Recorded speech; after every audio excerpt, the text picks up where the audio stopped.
Hello everyone and welcome to the digital learning platform of Xavier's College Jaipur. Myself Dr. Meeta Sharma from Department of Political Science, and our topic for today is the ideology of liberalism.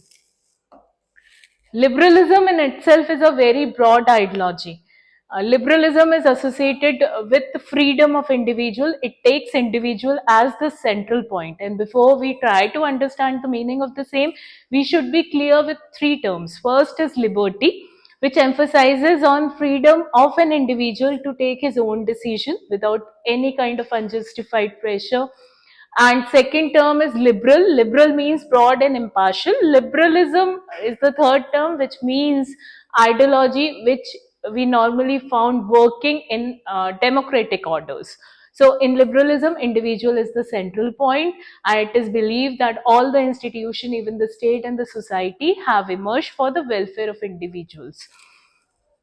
So, liberalism has two types, classical and modern liberalism. If we talk about classical liberalism, it emerged in the 17th and the 18th century, which were the era of dictatorship.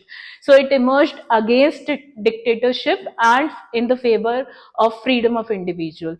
It was believed in that era that state is an evil institution. Therefore, the jurisdiction area of the state, the working of the state should be limited, and individuals should be left free to attain his fullest potential. Then comes the modern liberalism. In the era of modern liberalism, which emerged in the last days of 19th century, it was believed that state is a welfare institution. The ideology of welfare state emerged. It was believed that the state is there to ensure the freedom of individuals. And when we believe in good sense that state is there to ensure the welfare of individual, no restriction should be there in the working sphere of the state. State could intervene for the welfare of individual in each and every aspect of his life. Then comes the basic principles in which the ideology of liberalism believes in. First is the belief in human rationality. Liberalism believes that every human is a rational being. He has that spark of reason and logic to take his own independent decision. Second is belief in the liberty of individual. It is believed that individual is the end and state and the society are the means to ensure the welfare or the development of individual. The individual is the central point over here for which the entire institutions in the society have to work for. Then individual is the state and state is the means to achieve the welfare of individual, the medium to ensure the same. It is also believed that state is not the result of any divine power. State has emerged in the evolutionary process, and the reason behind the evolution of the state was the man or the human himself. He has created the state for his own welfare.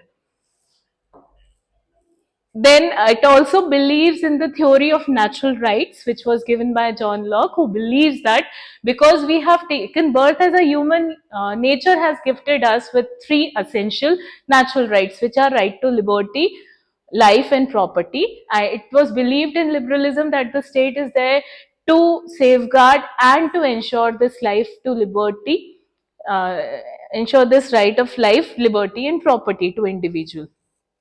Liberalism is against any kind of autocracy, and it believes in democracy. Democracy nowadays is considered to be the best political system a country can have. It emphasizes maximum on the welfare of individual. As we all know that democracy is a form of government by and for the people to ensure their development. Then there is a belief in the secular state. Liberalism does not emphasize on any kind of state, any kind of religion which could be considered as the state religion. It gives equal emphasis on all the religion. Individual is free to follow a religion of his choice. The state does not make any discrimination on the basis of religion as such. Then for if it is talked about to bring about the change in the society, then liberalism always emphasizes on opting for peaceful and constitutional means, which can be opted for to bring about the required change. It is not in the favor of any kind of revolution and bloodshed to bring about change in the society. Then the concept of welfare state is there. State is considered to be a welfare institution to ensure the development and welfare of individual as such. So no restriction on the working sphere or the jurisdiction of state should be there. And then liberalism also does not emphasizes the concept of war. It is in the favor of maintenance of the world peace and the balance of power. If there are any of the international disputes, it is believed that they can be sorted out through peaceful means, through discussion, through mediation. The contribution of liberalism, if we talk about that, then it definitely raised voice against the despotic systems, and it gave a very logical account of the relationship between the state and individual. Over here the organic theory applies. So as is the relationship of a human body and the organ, so is the relationship of the individual and the society, the state. They are not opposed to each other, rather they are complementary and supplementary to each other, considered to be essential for the growth. So it is opposed to autocracy, any kind of absolutism, violence of all kind, and advocated the principle of liberty, right, secular state, democratic means, and social welfare state, etc. So that was all for today. Thank you.